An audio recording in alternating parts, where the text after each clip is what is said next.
तर नवाब मलिक विधानसभा अपक्ष लढण्याची शक्यता आहे। महायुतीमध्ये भाजपकडून विरोध होत असल्यामुळे ही दादा गटाची खेळी असू शकते।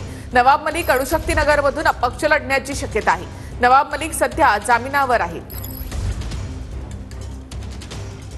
तर नवाब मलिक यांच्यावर भाजपने आक्षेप घेतलेला आहे। बावनकुळे यांनी सुद्धा नवाब मलिक यांच्या उमेदवारीवर विचार केला जाईल असं म्हटलं होतं।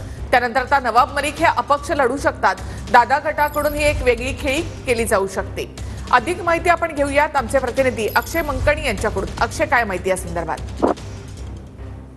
नवाब मलिक हे अणुशक्तीनगर या विधानसभा मतदारसंघातूून आपलं आमदारकीचं प्रतिनिधित्व करतात। सध्या ते आता अजित पवार यांच्या राष्ट्रवादी काँग्रेस पक्षासोबत आहे। परंतु लोकसभा निवडणुकीमध्ये आपण पाहिलं की संपूर्ण मुस्लिम समाजाची मतं जी आहेत ती महायुतीला मिळालेली नव्हती, कारण संविधान बदलाचा जो काही प्रचार आहे तो मोठ्या प्रमाणात झालेला असल्या कारणामुळे, तो मुस्लिम समाजामध्ये बिंबलेला असल्या कारणामुळे मुस्लिम समाज जो आहे तो महायुतीपासून दूर गेलेला होता आणि महाविकास आघाडीच्या पारड्यात या मुस्लिम समाजाने मतदान जे आहे ते केलेलं होतं। याच कारणामुळे नवाब मलिक हे देखील यंदा आपल्या अणुशक्ती या विधानसभा क्षेत्रातून अपक्ष लढण्याची तयारी जी आहे ती करण्याची शक्यता आहे। कारण धन्यवाद अक्षय एकूणच माहितीबद्दल।